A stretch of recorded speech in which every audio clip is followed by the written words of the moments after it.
Hi friends, আজকে দুর্দান্ত একটা 2 কিলো ওজনের চিকেন দিয়ে দারুণ একটা রেসিপি করলাম। পুরো আস্ত চিকেনের রোস্ট, এবং যেই মাত্র রোস্টটা শেষ হলো, রেসিপিটা করা তৈরি হলো।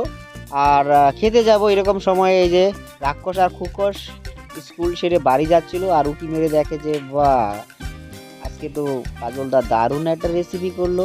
আর কিছু করা নেই, সঙ্গে সঙ্গে এসে হামলা, এবং হামলা দিয়ে পুরো একদম রেসিপিটাকে সাবার করে নিল। যাই হোক, অনেক যুদ্ধ করে 2-1 পিস রাখলাম ওদের কাছ থেকে, সেটাই খেলাম। আর দারুণ হয়েছে রেসিপিটা খেতে। মানে ওদের যে খিদে পেট ছিল সেই জন্য না, দুর্দান্ত হয়েছে রেসিপিটা। আর অবশ্য আপনারা দেখেই বুঝতে পারছেন যে রেসিপিটা খুব দারুণ হয়েছে। কারণ সিদ্ধটাও খুব করেছি আমি, একদম মৃদু আছে, অনেকক্ষণ ধরে করেছি। দুর্দান্ত হয়েছে। আর অবশ্যই আপনারা বাড়িতে এইভাবে রেসিপিটা করে খাবেন। আর অবশ্যই আমাদের চ্যানেলটা ভালো লাগলে লাইক, শেয়ার, কমেন্ট এবং সাবস্ক্রাইব তো অবশ্যই করবেন।